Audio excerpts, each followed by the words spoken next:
예수님의 공생의 사역은 예루살렘에 올라가서 십자가에서 죽임당하는 것에 언제나 초점이 맞춰져 있었습니다. 성부 하나님도 독생자를 이 땅에 사람의 아들로 보내셨지만 성부 하나님이 그 사람의 아들로 이 땅에 오신 예수님을 위해서 예비하신 것, 예수님은 머리 둘 곳도 없었습니다. 그런데 이사야 53장 9절에 보면 하나님은 그 예수님의 묘지를 준비하십니다. 그래서 그 예수님이 부자의 묘실에 장사되게끔 그렇게 이사야 53장 9절에 예언하셨고, 그 예언의 말씀대로 부자 아리마대 요셉, 그의 묘실에 예수님이 장사되십니다.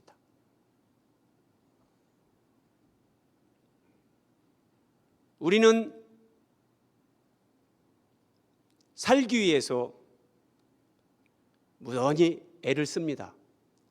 그러나 성부 하나님께서 우리에게 계시해 주시는 하나님의 말씀, 성자 예수 그리스도의 삶을 우리가 깊이 묵상하면 죽음에 초점을 맞추고 사는 사람들, 그래서 매일같이 사도 바울이 고백한 것처럼 나는 날마다 죽노라, 자기 자아의 죽음을 경험하고 주님의 십자가에 매일매일 참여하는 그 은혜와 그 간증을 가지고 사는 사람들,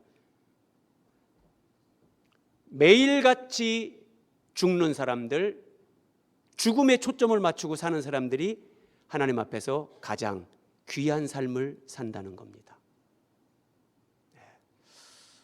오늘 본문 함께 보겠습니다. 11절, 예수께서 예루살렘으로 가실 때에, 이제 예수님은 십자가 죽음의 길을 가시는 거예요.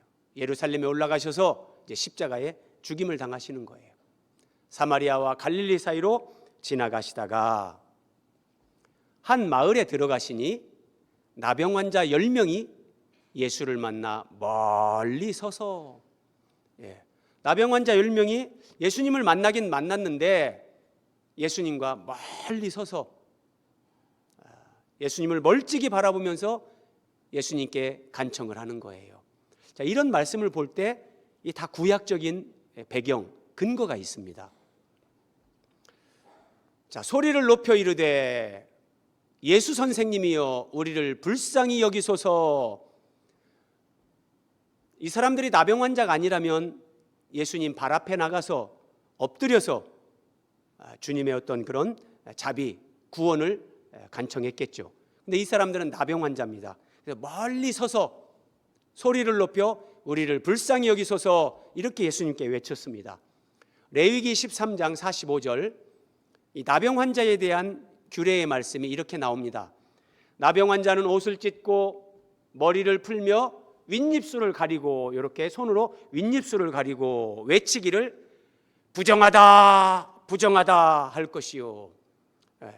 하나님께서 이렇게 하라고 나병 환자들에게. 제가 오늘 좀 나병 환자 이 이미지를 몇 개를 이렇게 반복해서 띄울 건데 좀 무섭습니다. 그래서 정말 혹시 임신부가 계시거나 노약자들이 계시면, 심신이 미약하신 분들은 조금 미리 마음 준비를 하시고 그림을 보시면 좋겠습니다.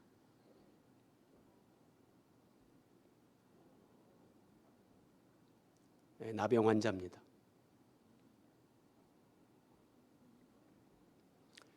하나님께서 레위기에 나병 환자의 규례를 주실 때 지금부터 3,500년 전에 주신 말씀입니다. 예수님을 만난 이 10명의 나병 환자들, 지금부터 2000년 전입니다. 2000년 전에, 3500년 전에 나병이라는 것은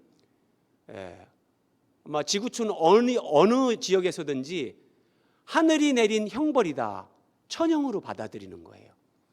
이것보다 더 흉측한, 이것보다 무서운 병이 없는 거예요. 그래서 또 모든 나병이 전염되는 건 아니지만 어떤 나병은 전염이 되기도 해요. 그래서 나병 환자는 윗입술을 가리고, 어디쯤 사람이 오면 그 사람들에게 전염이 되면 안 되니까 윗입술을 가리고 머리를 풀고 옷을 찢고 나는 부정하다 나는 부정하다, 이렇게 외치면서 사람들이 가까이 오지 못하게 하는 거예요. 그리고 그 나병, 병이 있는 날 동안은 늘 부정할 것이라 그가 부정한즉 혼자 살되 진영 밖에서 살지니라.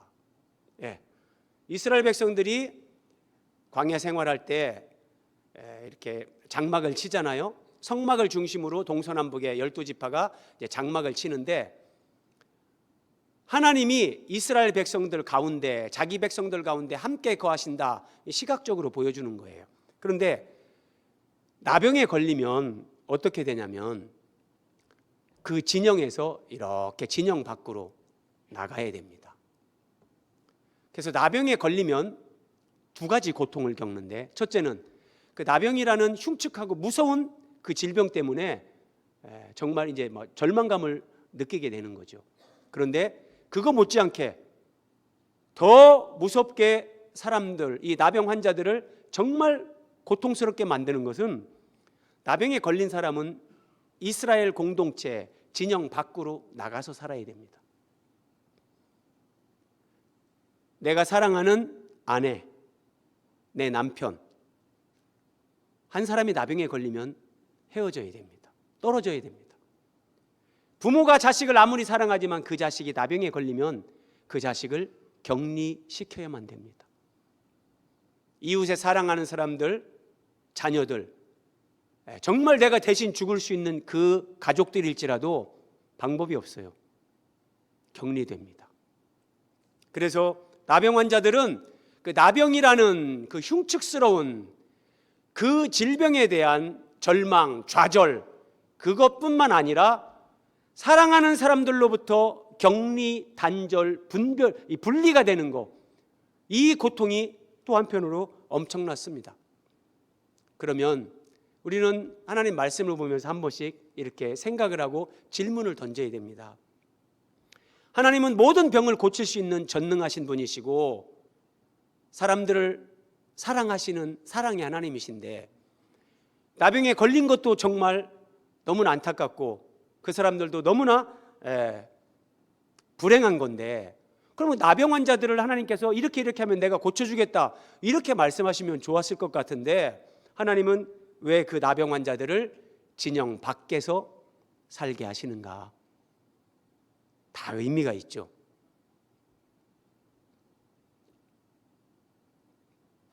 하나님은 나병이라는 정말 흉측한 이 육체의 질병을 통해서 우리 안에 있는, 사람 안에 있는 죄의 실체를 보게 하는 겁니다.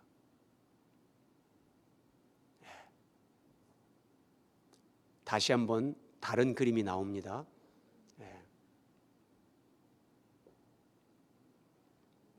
예전에는 이 나병을, 요즘은 한센병이라고도 하지만 문둥병 그랬잖아요. 정말 사람의 얼굴, 무슨 이목구비, 손, 발 이런 것들이 썩어서 문드러져요.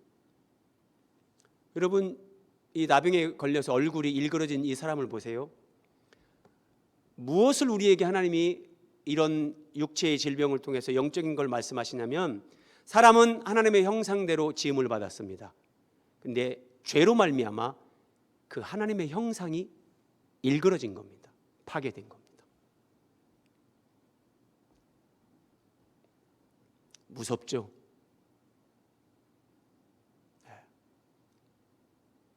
그런데 이 나병 환자가 정말 부정한가?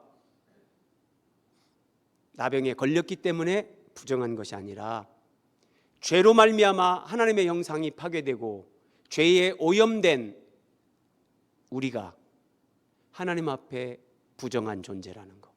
3500년 전에 이 나병보다 더 인간 내면에 있는 죄의 본질을 사람들에게 깨닫게 할 만한 것이 나병보다 더한 게 없는 거예요. 그래서 하나님은 이 나병으로 모든 인간 안에 있는 이 죄의 실상, 죄의 실체를 사람들이 보게 하시는 거예요. 마가복음 7장 21절 이하의 말씀입니다.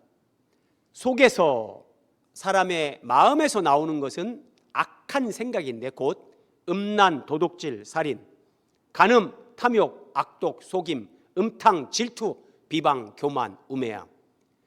이 모든 악한 것이 다 사람의 속에서 나와서 그 사람을 더럽게 하느니라. 그러면 나병에 걸린 사람은 자기 옷을 찢고 머리를 풀고 윗입술을 가리고 나는 부정하다, 나는 부정하다, 하나님이 그렇게 외치게 했는데 나병 환자가 부정한 게 아니라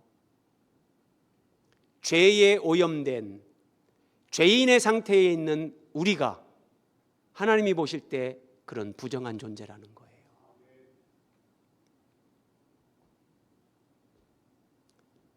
열 명의 나병 환자가 예수님의 소문을 들은 거죠. 야, 저 예수님이 정말 나병 환자에게 손을 대서 고쳐주시기도 하셨대. 죄인을 제자로 부르셨대.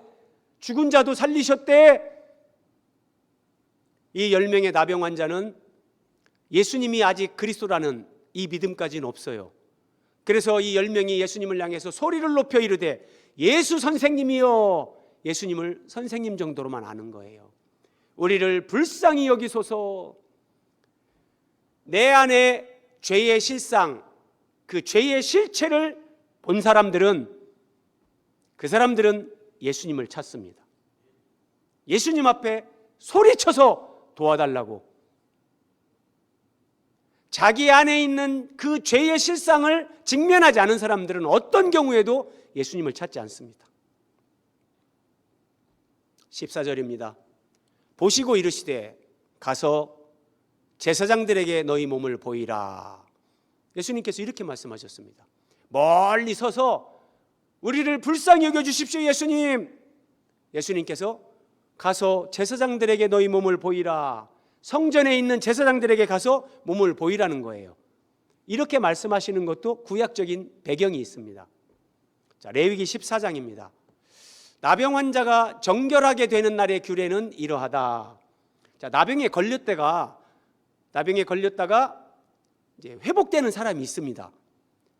그러면 진영 밖으로 나가서 살다가 이 사람이 공동체 안으로 다시 들어오려면 그냥 들어왔다가 전염되면 큰일 나니까 하나님이 정하신 규례는 그 나병 환자가 제사장에게 가야 되는 거예요.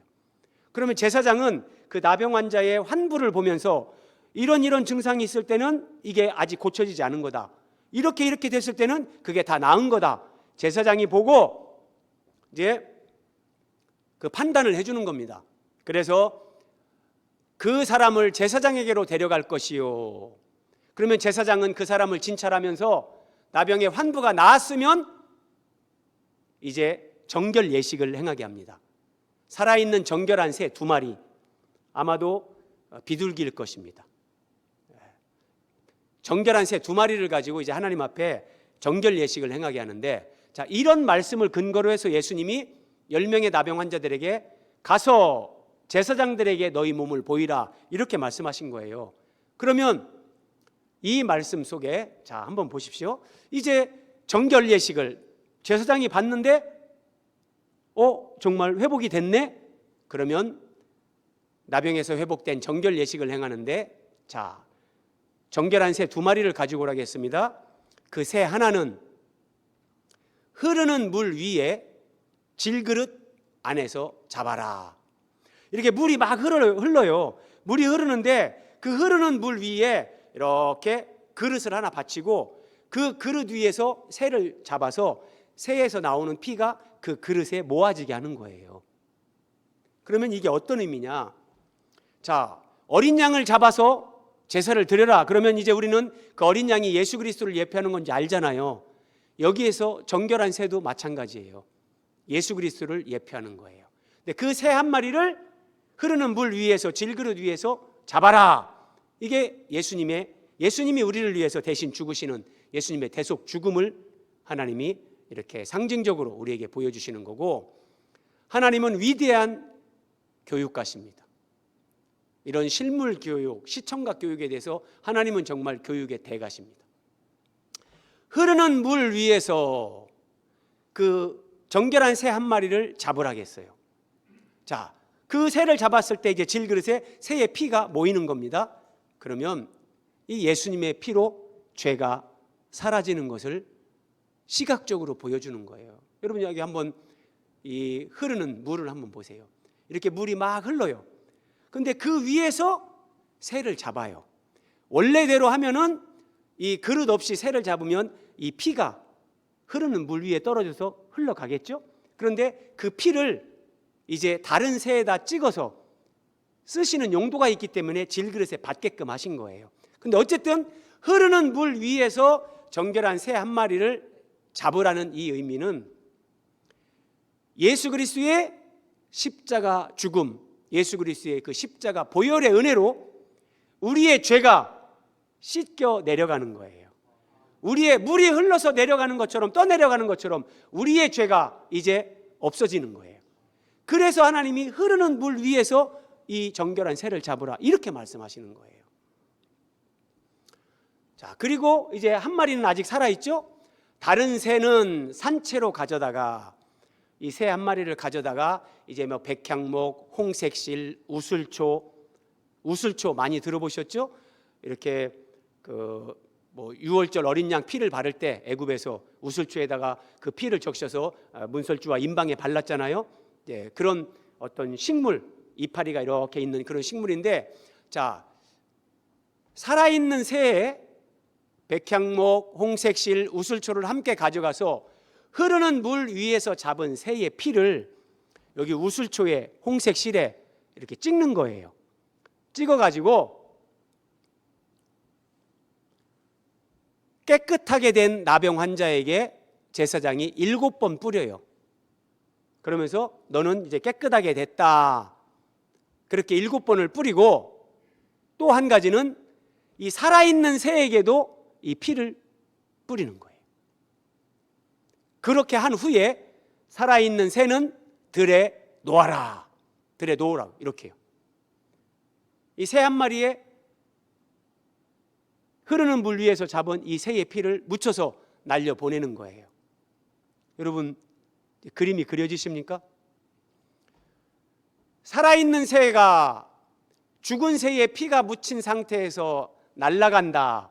예수 그리스도의 십자가 대속 죽음과 부활, 그리고 그 예수 그리스도의 십자가 대속 죽음과 부활을 통해서 그 예수 그리스도를 믿는 자들이 사냥꾼의 올무에서 벗어나는 새가 자유를 누리며 날아가는 것 같이 죄에게 종로로 타던 인생들이 자유와 해방을 누릴 것을 이 새가 날아가는 걸 통해서 하나님이 시각적으로 보여주는 겁니다. 정말 하나님은 위대하시죠.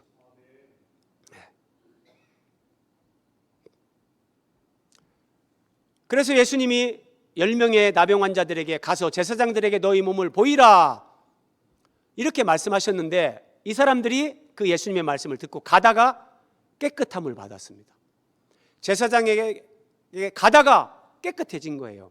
그러면 우리가 이제 구약적인 배경을 살펴본 대로 제사장에게 간다는 것은 나병이 이제 깨끗하게 된 사람이 그걸 확인받고 공동체에 다시금 들어오기 위해서 제사장에게 가는 건데, 예수님 말씀을 이 사람들이 믿고 가면 너희는 깨끗하게 될 것이다. 가서 제사장들에게 너희 몸을 보이라는 예수님 말씀에 이 의미가 함의되어 있는 거예요. 그렇죠? 예. 만약에 제사장에게 가는데 이 사람들이 낫지 않는다면, 깨끗해지지 않는다면 제사장에게 가까이 갈 수도 없는 거죠. 예. 자, 두 번째는 이제 이 예수님의 말씀을 믿고 제사장들에게 찾아가던 이 나병 환자들이 깨끗해졌어요. 여러분, 나병 환자가 깨끗해졌다고 한번 생각해 보세요.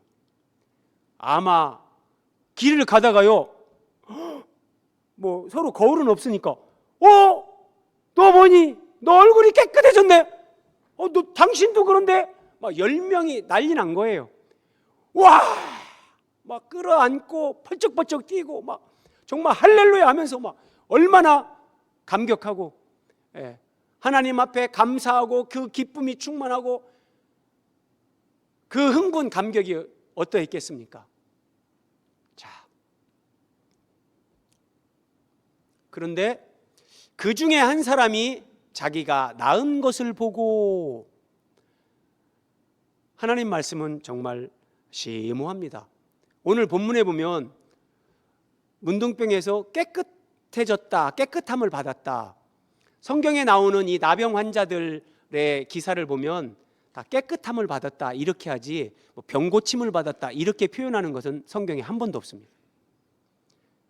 우리는 병 고치는 차원에서 본문을 보지만 하나님은 사람은 병을 고침받아도 결국 또 죽습니다.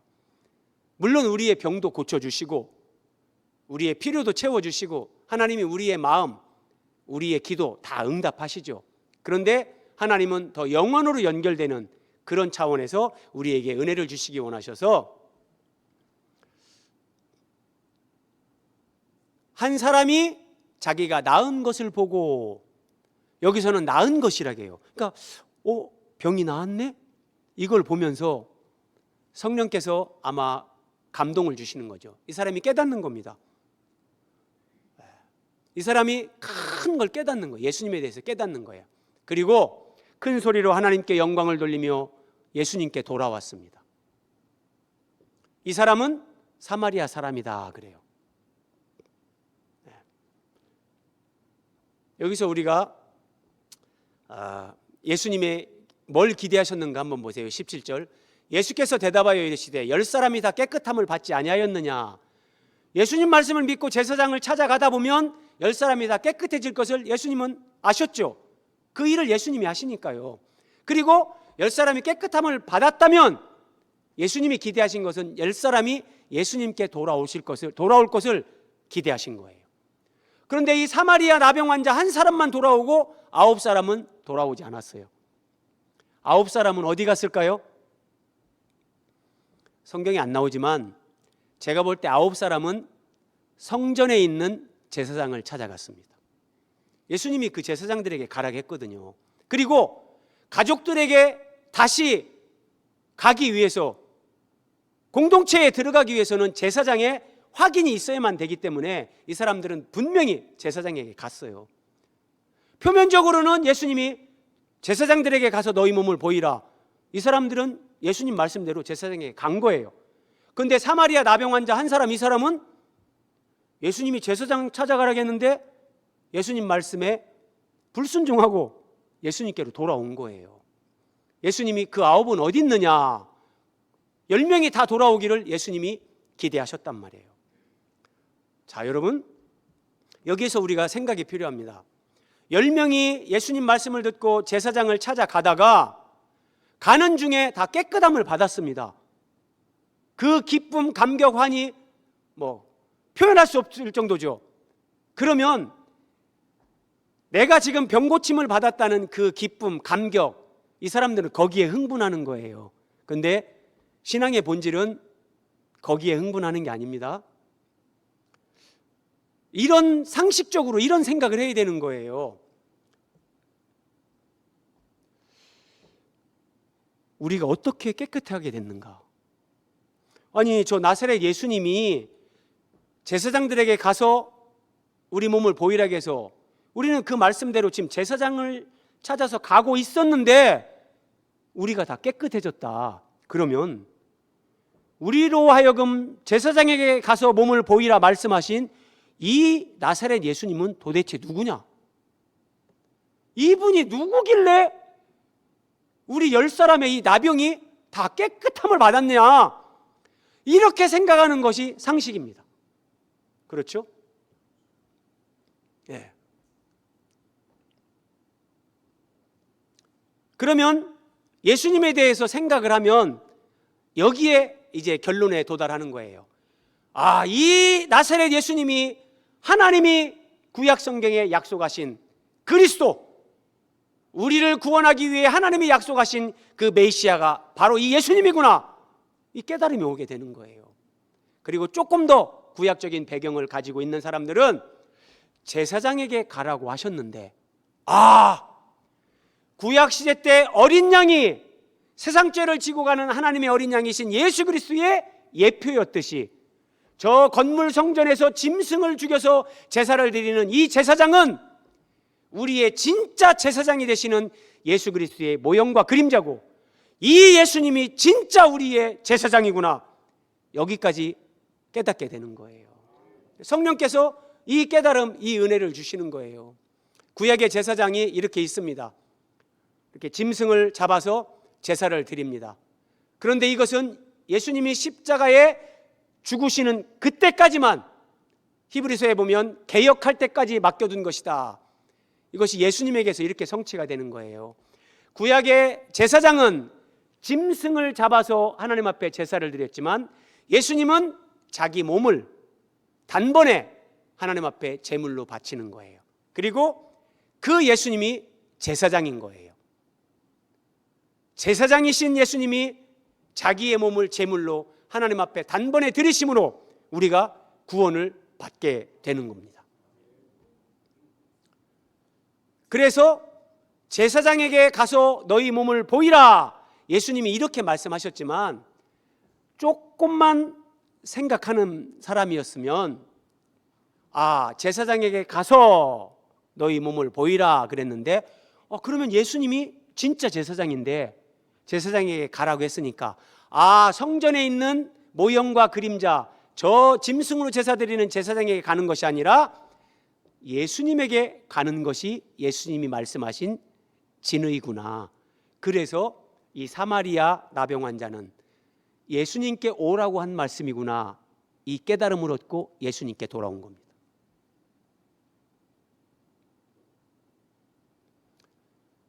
그런데 9명은 병고침 받은 것에 흥분하고 감격하고 이제 가족들에게 돌아갈 수 있다, 거기에 그냥 흥분하면서 예수님에 대한 생각을 하지 않는 거예요.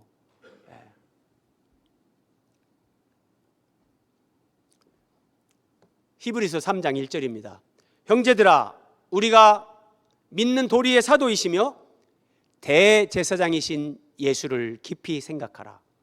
예수님이 우리의 진짜 대제사장이십니다. 이것이 얼마나 중요한지 히브리서 8장 1절에서, 지금 우리가 하는 말의 요점은, 이게 개역 한글 성경 예전에는 지금 우리가 하는 말의 중요한 것은 이러한 대제사장이 우리에게 있다는 것이다. 그는 하늘에서 지극히 크신 이의 보좌 우편에 앉으셨으니 승천하신 예수 그리스도가 바로 우리의 진정한 대제사장이라는 거예요.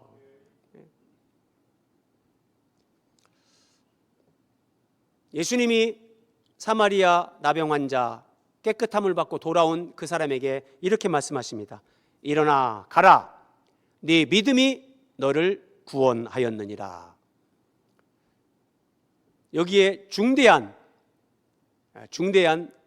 문제가 발생합니다. 네 믿음이 너를 구원하였느니라. 그러면 여러분, 9명은 병고침은 경험했지만 9명은 구원은 받지 못한 거예요. 네 믿음이 너를 구원하였느니라. 그래서 병고침 받는 것보다 더 중요한 것은 예수님이 누구신가, 예수님을 아는 거예요. 9명은 예수님 말씀을 듣고 그대로 가다가 병고침은 받았지만 하나님이 보내신 그리스도이시며 우리의 진정한 대제사장이신 예수님, 여기까지는 깨닫지 못하는 거예요. 그래서 그들은 예수님께 돌아오지 않았고 그들은 구원을 받지 못한 거예요. 예수님은 그들이 다 돌아와서 10명이 다 구원받기를 기대하셨단 말입니다. 사마리아 나병 환자는 자기가 나은 것을 보고 생각하는 거죠. 도대체 이 예수님이 누구신데 우리 10사람이 다 이렇게 깨끗해지냐? 도대체 이분이 누구시지? 그러면서 예수님이 그리스도시요 참 대제사장이라는 거, 성령의 조명하심 가운데 이걸 깨닫고, 또 하나는 여기까지 깨닫는 거예요. 내가 정말 흉측스러운 이 나병에 걸려서 이스라엘 공동체로부터 격리됐었는데, 진영 밖으로 내가 나가서 살 수밖에 없었는데,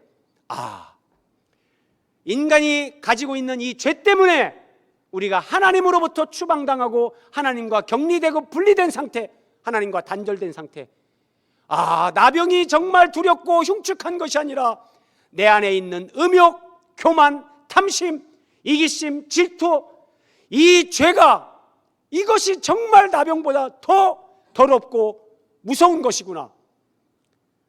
자기 안에 있는 나병보다 더 무서운 이 죄를 사마리아 나병 환자는 깨달은 겁니다. 이걸 깨닫는 사람은 누구든지 예수님 앞에 옵니다. 그리고 예수님 발 앞에 엎드려서 경배하면서 하나님께 영광을 돌리는 거예요. 오늘 마지막 화면입니다. 한번 보십시오. 나병에 걸린 사람, 발이 이렇게 됩니다. 손이 이렇게 됩니다. 코가 그냥 주저앉습니다. 이 여성분의 손을 보세요. 손가락이 하나도 없어요.